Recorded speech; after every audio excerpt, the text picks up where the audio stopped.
Selamat pagi saudara, selamat bertemu kembali bersama kami di Kabar Jogja. Bersama saya Felix Kris, pada pagi hari ini kami sudah menyiapkan berbagai informasi menarik untuk Anda. Di antaranya, Kemendikbudristek mencatat Indonesia butuh jutaan guru berkualitas.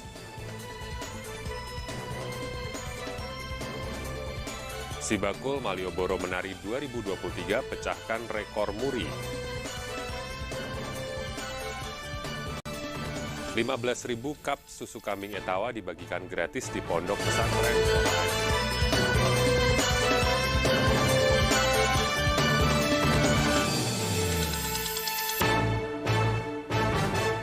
Kita mulai dengan informasi yang pertama. Dunia pendidikan saat ini sedang membutuhkan jutaan guru atau pengajar berkualitas menghadapi era digitalisasi. Menanggapi hal tersebut, Asosiasi Sekolah Nasional dan Swasta atau The Association of National and Private School menggelar workshop dan pelatihan bagi puluhan guru dalam pengelolaan SDM zaman now. Yuk, mari kita lakukan. Era digitalisasi menuntut semua sumber daya manusia mengikuti perkembangan zaman, tak terkecuali dunia pendidikan. Tak hanya sekedar memberikan materi pembelajaran, guru atau tenaga pengajar dituntut untuk kreatif dan mengikuti perkembangan teknologi. Kementerian Pendidikan mencatat saat ini hingga tahun 2024 mendatang, Indonesia sedang mengalami kekurangan 1 juta lebih guru di berbagai tingkat sekolah. Merespon tantangan tersebut, Asosiasi Sekolah Nasional dan Swasta atau The Association of National and Private School menggagas pelatihan bagi para guru, staf dan kepala sekolah dalam pengelolaan SDM. Bagaimana mengelola SDM sekolah zaman now? Yang kita tahu bahwa perkembangan zaman itu sangat cepat sekali perubahannya, termasuk dalam aspek pengelolaan sumber daya manusia di sekolah. Banyak sekali hal-hal yang terjadi, baik itu di sekolah-sekolah, bagaimana guru menyikapi tentang permasalahan siswa, bagaimana guru harus bersikap terhadap institusi, kemudian apa yang harus diberikan guru kepada siswa-siswanya, dan perilaku-perilaku seperti apa yang harus dikuatkan, itu menjadi berbagai topik yang ternyata sama, berbagai sekolah mengalami hal yang sama. Hari ini kami berkumpul untuk membahas topik tersebut. Apakah kita perlu menciptakan sistem 6 bulan pertama langsung naik gaji? Misalnya. Jadi ini adalah salah satu pertimbangan yang kita bisa pikirkan untuk sekolah-sekolah kita. Kita jangan takut untuk membuat dobrakan-dobrakan. Jangan takut untuk membuat sesuatu yang baru dan unik dan inovatif untuk supaya mereka ini semua lebih maulah di tempat kita. Kami selalu meningkatkan kompetensi guru dan kami juga selalu berinovasi agar pembelajaran selalu menyenangkan bagi anak dan tidak membosankan. Kita juga sering belajar tidak hanya di dalam kelas, tetapi juga di luar kelas. Kita punya beberapa fasilitas seperti taman, gazebo, dan juga ada lapangan olahraga yang sangat standar internasional untuk anak-anak bisa latihan sepak bola. Jadi anak-anak tidak hanya belajar di sekolah, tetapi pagi dan sore mereka latihan sepak bola di lapangan yang sangat representatif seperti itu. Melalui workshop dan pelatihan ini, peserta dapat saling berbagi informasi serta pengalaman dalam bidang pendidikan, khususnya tentang mengelola SDM dan tantangan pendidikan dalam menghadapi tuntutan zaman saat ini, yakni revolusi industri 4.0. Agung Kristiano, RBTV. Silakan. Kementerian Pakualaman bersama dengan Forkom UMKM Pakualaman menginisiasi adanya pojok UMKM di wilayah tersebut. Hadirnya pojok UMKM ini sebagai upaya mendorong para pelaku UMKM dalam memasarkan produknya ke khalayak luas. Ketua UMKM Purwokinanti, Dara Ninggardini Widasari mengatakan selain membantu pemasaran produk UMKM, di pojok UMKM ini warga juga bisa dibantu dalam kepengurusan nomor induk berusaha atau NIB dan pangan industri rumah tangga atau PIRT. Masyarakat sangat antusias dengan kehadiran pojok UMKM ini karena sistem yang terdapat pada UMKM ini saling bahu-membahu. Dengan adanya pojok UMKM dapat mensejahterakan masyarakat dalam bentuk usaha. UMKM ini kami persembahkan buat teman-teman, tidak hanya untuk mereka berjualan setiap hari di sini, tapi juga nanti kami bekerja sama dengan Kemantren. Nanti hari ini juga ada pelayanan pendaftaran EIB, kemudian nanti yang mau PIRT, halal, itu akan kami bantu bimbingannya dari pojok UMKM ini. Sekaligus sebagai pemilik toko, saya sudah menjanjikan kepada teman-teman bahwasanya saya akan bantu untuk iklan, begitu ya. Sementara penjabat Wali Kota Yogyakarta, Singgi Raharjo, menyampaikan bahwa dengan adanya pojok UMKM Pakualaman yang juga sebagai etalase para warga dapat membantu untuk memasarkan produknya. Selain itu juga sebagai langkah strategis dalam membangkitkan semangat pelaku UMKM dan meningkatkan ekonomi masyarakat. Saya tadi bisik-bisik sama Pak Menteri, ini adalah satu aktivitas yang sangat berani. Kenapa saya sampaikan berani? Biasanya UMKM itu ya berada di kayak pameran, kayak festival. Lah ini loh, gedung segini besar ini disewa untuk dijadikan sebagai showroom UMKM. Rina Maulita, RBTV. Bakal calon Presiden PDIP Ganjar Pranowo mendatangi acara Kumpul Relawan Ganjar di The Colomadu, Karanganyar, Jawa Tengah. Dalam kesempatan itu, Ganjar sekaligus berpamitan lantaran purna tugas dari jabatan Gubernur Jawa Tengah. Kedatangan baca pres PDIP Ganjar Pranowo langsung mendapat sambutan dari para relawan. Ganjar tidak datang sendiri, melainkan bersama aktor Arya Saloka. Dalam pertemuan tersebut, Ganjar berpamitan dengan para relawannya jelang purna tugas sebagai Gubernur Jawa Tengah. Setelah tidak menjabat Gubernur Jateng, Ganjar mengaku akan totalitas menuju Pilpres 2024. Ganjar juga berterima kasih kepada masyarakat Jateng yang telah membersamainya selama 2 periode gubernur. Insya Allah mohon dukungan. Saya hari Selasa besok pensiun sebagai gubernur. Ada 3 hal yang ingin saya sampaikan. Yang pertama, saya menyampaikan terima kasih untuk yang dari Jawa Tengah karena panjenengan sudah bersama saya, mengawal saya selama 10 tahun. Anda luar biasa. Terima kasih. Dan terakhir, maka begitu hari Rabu, saya akan bersama panjenengan mutlak tiap hari. Kita akan bergerak terus mulai tanggal 6 dan seterusnya sampai tanggal 14 Februari. Sudah siap semuanya? Diketahui Ganjar purna tugas sebagai Gubernur Jawa Tengah per 5 September 2023. 16 orang gubernur lain juga purna tugas termasuk Gubernur Jawa Barat Ridwan Kamil dan Gubernur Jawa Timur Khofifah Indar Parawansa. Rizky Budi Pratama, RBTV. Sekitar 100-an orang santri yang tergabung dalam Barisan Santri Surakarta menggelar pertemuan di Solo, Jawa Tengah. Dalam pertemuan tersebut, mereka mendeklarasikan dukungan kepada Yeni Wahid untuk menjadi cawapres pada Pilpres 2024 mendatang. Para santri yang tergabung dalam Barisan Santri Nusantara berasal dari wilayah Solo Raya. Di antaranya Solo, Sukoharjo, Wonogiri, Karanganyar, dan Sragen. Dalam acara tersebut mereka bersama-sama mendeklarasikan dukungan kepada Putri Gus Dur, yaitu Yeni Wahid. Mereka sepakat mendukung Yeni Wahid agar menjadi cawapres. Para santri tidak mempermasalahkan Yeni Wahid menjadi cawapres Ganjar Pranowo maupun Prabowo Subianto.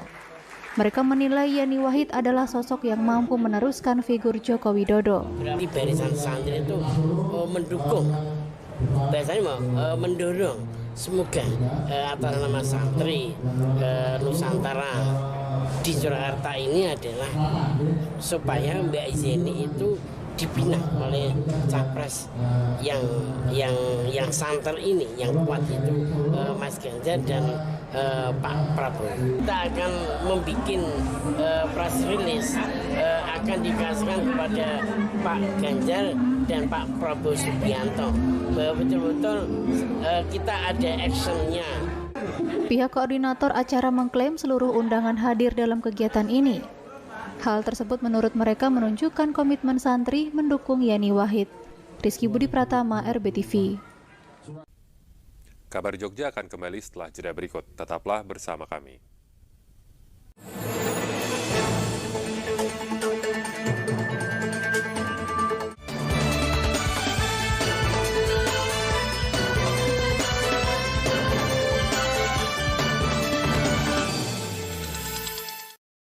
Amikom, a private entrepreneurial model university by UNESCO. Ranking 29 dunia. I was very impressed when I visited Amikom University because I think it's the first university after Stanford. Prodi Prospektif di era ekonomi kreatif. Gold Grammy Award dan Grand Prize Sikap. Battle of Surabaya. Universitas Amikom Yogyakarta.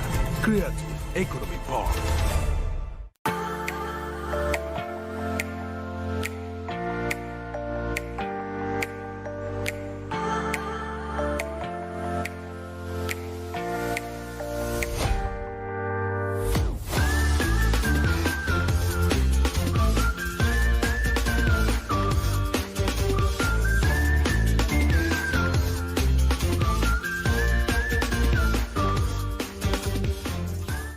AKRB Jogja, kampus broadcast unggul dan terpercaya. Saya kuliah di AKRB, biaya terjangkau, kualitas bagus, dan fasilitas mendukung. Dari awal saya ingin bekerja di TV nasional, dan sekarang sudah terbukti karena saya kuliah di AKRB. AKRB adalah kampus Diplomatika, kuliahnya banyak praktek dan cepat lulus. Lulusan AKRB berkualitas dan terbukti alumninya banyak bekerja di media. AKRB, Be Creative People.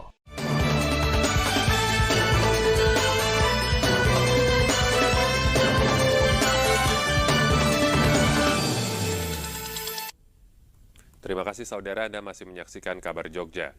Ribuan orang dari komunitas line dance di daerah istimewa Yogyakarta dan berbagai daerah menari di sepanjang Jalan Malioboro.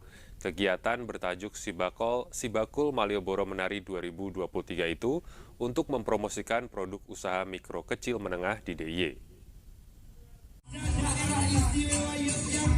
Penjabat Wali Kota Yogyakarta Singgi Raharjo yang turut andil dalam kegiatan Sibakul Malioboro Menari ini menyampaikan bahwa event ini perpaduan antara meningkatkan promosi UMKM. Kegiatan Malioboro Menari diikuti 1.500 lebih orang dari berbagai daerah yang akan berdampak baik bagi aktivitas pariwisata dan UMKM di Yogyakarta. Perputaran ekonomi masyarakat di Yogyakarta juga akan meningkat. Sebuah aktivitas pariwisata dan ekonomi kreatif sehingga masyarakat bisa mengakses, bisa datang ke Jogja dari berbagai daerah. Ini adalah berkah bagi kita semuanya, bidang turisme maupun dari UMKM itu sendiri. Tentu ini kita bisa melihat tadi 1.500-an lebih gitu ya, dan datang dari berbagai daerah. Ini juga saya kira sangat bagus. Sementara itu, Ketua Dekranasda DIY GKR Hemas menerima piagam rekor muri atas pemecahan rekor line dance mengenakan busana tradisional Nusantara dan syal motif batik oleh penari terbanyak. GKR Hemas mengatakan kegiatan menari ini menjadi salah satu cara untuk memasarkan produk-produk UMKM di DIY. Rina Maulita, RBTV. Memperingati Hari Pelanggan Nasional, Pertamina Patra Niaga Region Jawa bagian tengah menyapa langsung konsumen di SPBU Tegalrejo, Kota Yogyakarta. Dalam kesempatan ini, Pertamina memberikan apresiasi kepada konsumen yang telah bijak dan cerdas karena turut serta mengurangi emisi gas buang dengan memilih BBM yang lebih ramah lingkungan dari Pertamina. Pertamina Patra Niaga Region Jawa bagian tengah menyapa langsung konsumen pengguna BBM di Pertamina SPBU Tegalrejo, Kota Yogyakarta dalam rangka memperingati Hari Pelanggan Nasional. Dalam kesempatan ini, pihak Pertamina JBT memberikan souvenir dan e-voucher BBK bagi konsumen yang menggunakan bahan bakar berkualitas dan ramah lingkungan, serta bertransaksi secara cashless menggunakan aplikasi My Pertamina. Kegiatan ini pun mendapat apresiasi dari para konsumen. Dibayarin bensin pertama. Berapa dibayarin berapa? Bayarin 30.000. Mau ngisinya berapa tadi? 14.000. Berarti untung ini. Untung. Kenapa pakai Pertamax, Mas? Lebih asik aja nih naik motornya. Motornya kan boros ini. Ya. Kenapa pakai Pertamax? Ya gimana ya Mas? Nek aku sendiri motor nggak enak tuh mending buat beli bensin yang bisa bikin enak motornya loh Mas. Pelayanannya ya seperti yang Bapak yang tadi itu juga lebih cepat lah kan gitu. Nah, karena di Jogja memang nggak ada yang lain, kalau ada yang lain mungkin ada kompetitor kan gitu. Nah mungkin konsumen jadi akhirnya bisa berpindah. Pak, kenapa memilih Pertamax Pak? Ya karena katanya lebih bagus untuk mesin kendaraan, makanya saya pakai pertama. Direktur Pemasaran Regional Pertamina Patraniaga Mars Ega Legowo Putra mengatakan kegiatan ini sebagai wujud apresiasi kepada konsumen yang telah bijak dan cerdas menjadi pelanggan setia dengan menggunakan produk-produk berkualitas Pertamina, serta turut mengambil aksi nyata mengurangi emisi gas buang dengan memilih BBM yang lebih ramah lingkungan. Tema kali ini, selain kami juga memberikan apresiasi kepada pelanggan, kita juga memberikan apresiasi kepada para pihak yang giat melakukan kegiatan yang ramah lingkungan. Sebagai contoh, tadi barang-barang yang kita berikan apresiasi kepada pelanggan, souvenir yang ramah lingkungan, dari bahan-bahan yang recycle dan juga beberapa dari kemitraan dari Pertamina. Agung Kristiano, RBTV. Senyum. Anggota Senkom Mitra Polri di Kota Solo, Jawa Tengah menggelar pelatihan penanganan bencana kebakaran. Mereka mengajak santri dan warga lain dalam pelatihan ini. Kebakaran sering terjadi lantaran kurangnya informasi terkait penanganan bencana ini. Padahal langkah pertama harus dilakukan untuk mengatasi potensi kebakaran. Untuk itu, Senkom Mitra Polri Surakarta menggelar pelatihan penanganan bencana kebakaran di Pondok Pesantren Budi Utomo, Kota Solo. Tak hanya anggota Senkom, pelatihan diikuti pula oleh para santri serta warga sekitar. Selain teori, para peserta juga mendapat pengetahuan melalui praktek. Bahkan petugas melakukan simulasi sehingga peserta paham langkah-langkah penanggulangan kebakaran. Kegiatan ini bertujuan untuk supaya rekan-rekan Senkom bisa mitigasi bencana. Untuk bagaimana caranya sebelum ada bencana ini sudah kita siapkan untuk cara mengatasinya, penanganannya dan sebagainya macamnya. Karena dengan adanya mitigasi bencana ini jumlah korban bisa diminimalisir, baik korban jiwa maupun korban harta benda. Pelatihan pencegahan penanggulangan kebakaran. Jadi kita berusaha untuk memberikan edukasi ke pihak Senkom.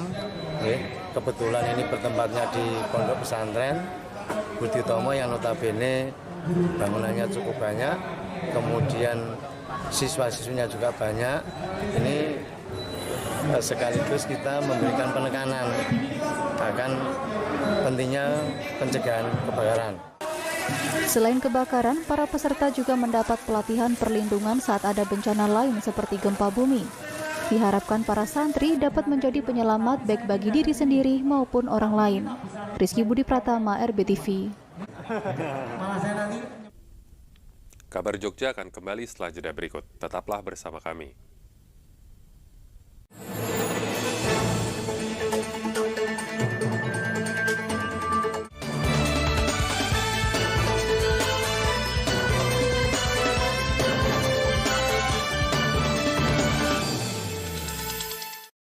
Amicom, a private entrepreneurial model university by UNESCO. Ranking 29 dunia. I was very impressed when I visited Amicom University because I think it's the first university after Stanford. Prodi Prospektif di era ekonomi kreatif. Gold Rem Award dan Grand Prize Sikap. Battle of Surabaya. Universitas Amicom Yogyakarta. Creative Economy Park.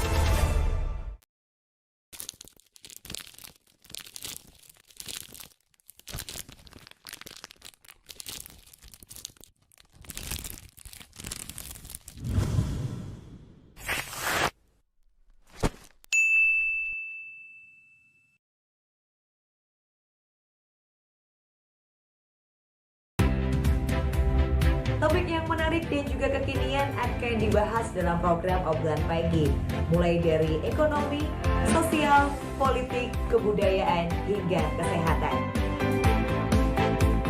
Obrolan Pagi menyapa Anda setiap hari Senin sampai Jumat pukul 10 waktu Indonesia Barat hanya di RBTV Asli Jogja.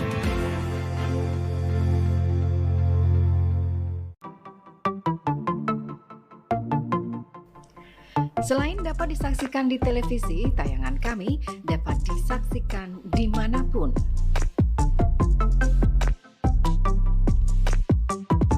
Live stream dapat disaksikan melalui website rbtvjogja.tv Dan di channel YouTube RBTV Jogja, Anda dapat memilih tayangan favorit. Untuk bekerja sama dengan RBTV, kunjungi rbtvjogja.tv atau langsung email ke marketing.rbtvjogja.tv.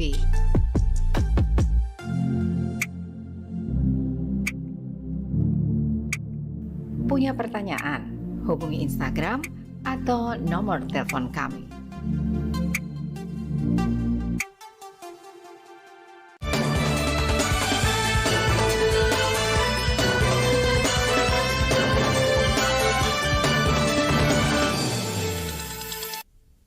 Terima kasih saudara Anda masih menyaksikan Kabar Jogja. Seorang pengacara Yogyakarta, Iwan Kuswardi, melaporkan Ketua Pengadilan Negeri Yogyakarta dan Panitera ke Badan Pengawas Mahkamah Agung. Penasehat hukum terdakwa kasus pembunuhan berinisial RO ini mengaku mendapatkan perlakuan yang tidak sama dari Pengadilan Negeri Yogyakarta. Pengadilan Negeri Yogyakarta pada 20 Juli lalu memutuskan RO bersalah melanggar pasal 346 Junto pasal 56 ayat 1 KUHP karena terbukti membantu melakukan pembunuhan.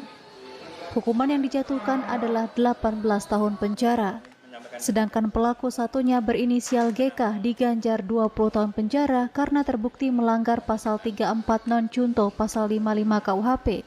Putusan ini menempatkan GK sebagai pelaku utama. Menghadapi putusan tersebut, penasehat hukum RO kemudian mengajukan banding. Namun penyerahan memori banding itu mendapat perlakuan yang dinilainya tidak adil. Bahkan pengiriman memori banding dari PN Yogyakarta ke Pengadilan Tinggi Yogyakarta juga tidak bisa cepat.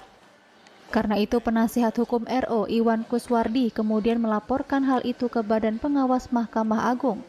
Apalagi dalam putusan banding kliennya dijatuhi hukuman 15 tahun penjara yang artinya maksimal pada pasal yang didakwakan. Sedangkan satunya GK hingga saat ini masih belum ada putusan dari Pengadilan Tinggi Yogyakarta. Langkah yang saya ambil yang pertama karena pada saat teknis pemberkasan ini sudah tidak fair, saya akan melamporkan Ketua Pengadilan dan Panitera Pengadilan Negeri Jogja ke Badan Pengawasan dan Ketua Kamar Pengawasan Mahkamah Agung di Jakarta karena ada perbedaan perlakuan dalam mengirimkan berkas. Randy dikirimkan lebih cepat pada tanggal 1 Agustus, sementara si Ken baru dikirimkan tanggal 8 Agustus. Itu pun dari pihak Ken diberi kesempatan tanggal 4 untuk menyerahkan memori banding di pengadilan negeri. Apa artinya ini semua? Saya tidak tahu. Kenapa Randy selalunya diberi warga pinggiran, sementara si Ken kayak merupakan warga istimewa, padahal dia ini jelas-jelas oleh pengadilan sudah diputuskan pelaku pembunuhan berencana. Korban pembunuhan itu sendiri adalah Morgan Ongko Wijaya yang tidak lain adalah kakek RO. Keluarga RO sudah bisa memaafkan RO dan berharap mereka tidak bertambah duka dengan beratnya hukuman yang harus dijalani cucu korban. Tidak adil ya, pengen cari keadilan yang seadil-adilnya gitu loh. Jadi dari pihak keluarga itu sudah korban, sudah kehilangan harta, kehilangan suami, ini masih kita dijerat yang seberatnya ini. Widi, RBTV. Pondok Pesantren Ora Aji Asuhan Gus Miftah berhasil memecahkan rekor muri setelah sebanyak 15.000 cup susu kambing etawa dibagikan secara gratis kepada ribuan anak asuh Gus Miftah. Berdasarkan data rekor muri, pembagian susu kambing merupakan pertama kali dicatat di Indonesia. Belasan ribu jemaah pengajian di Pondok Pesantren Ora Aji Asuhan Gus Miftah mendapat pembagian susu kambing etawa secara gratis. Total ada 15.000 cup susu kambing etawa yang dibagikan kepada jamaah. Aksi ini sekaligus memecahkan rekor muri kategori minum susu kambing etawa terbanyak dan menjadi pemecah rekor muri pertama di Indonesia. Kegiatan ini tercatat di Muri dengan urutan ke-11.198 dengan kategori yang dipecahkan adalah superlatif. Menurut Gus Miftah, susu kambing selain mengandung lebih banyak nutrisi juga sesuai dengan anjuran Nabi Muhammad yang lebih memilih susu kambing ketimbang susu sapi atau unta. Gus Miftah juga berharap bukan hanya tentang memecahkan rekor Muri, tetapi juga tentang memberikan manfaat nyata kepada masyarakat. Kita hari ini ada pemecahan rekor Muri. Jamaah minum 15.000 gelas untuk jamaah. Ini kerjasama dengan teman-teman dari Etasium. Tentunya ini kita syukuri. Saya disupport sama teman-teman Etasium untuk bisa memberikan susu gratis kepada jamaah. Nah, kenapa kita pilih kambing ya? Karena kambing sebagai salah satu hewan terbaik. Buktinya dulu Nabi Ibrahim ketika menyembelih putranya Ismail digantikannya dengan seekor kambing, bukan dengan seekor sapi. Abah Gus Miftah itu juga memang susu kambing itu salah satu minuman sunnah Rasul dan kaya akan manfaatnya, dari untuk sendi nutrisi lebih banyak, asam urat, untuk pernafasan, daya tahan tubuh, itu benar-benar memang khasiatnya banyak sekali. Agung Kristiono, RBTV. Bakso menjadi menu kuliner yang sangat merakyat dan mudah dijumpai di seluruh Nusantara.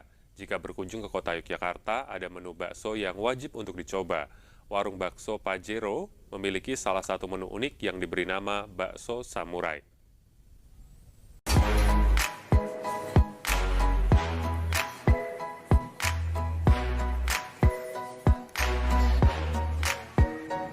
Warung bakso yang menawarkan menu unik ini dikelola Yasir Mahmud. Nama warung bakso Pak Jero bukanlah nama jenis kendaraan, namun akronim dari pakai jeroan. Di mana dalam setiap menu bakso selalu disajikan dengan tambahan jeroan. Warung bakso yang terletak di Jalan Bantul, Dusun Miten, Kelurahan Tirto Nirmolo, Kapanewon Kasihan, Bantul ini memiliki daya tarik dari sejumlah menu yang ditampilkan. Salah satunya menu bakso samurai yang dijamin membuat lidah bergoyang. Tusukan bakso yang panjang dipenuhi tidak kurang dari 15 bakso yang berbeda. Menu ini pilihan sempurna bagi pecinta bakso dan bisa dinikmati untuk 3 hingga 4 orang. Selain bakso samurai juga ada bakso mercon bagi konsumen yang suka dengan sensasi pedas. Bakso mercon dibalut dengan bumbu pedas yang membara dan menghangatkan tenggorokan. Pengunjung juga bisa mencicipi makanan yang lebih eksotis seperti bakso sumsum sapi.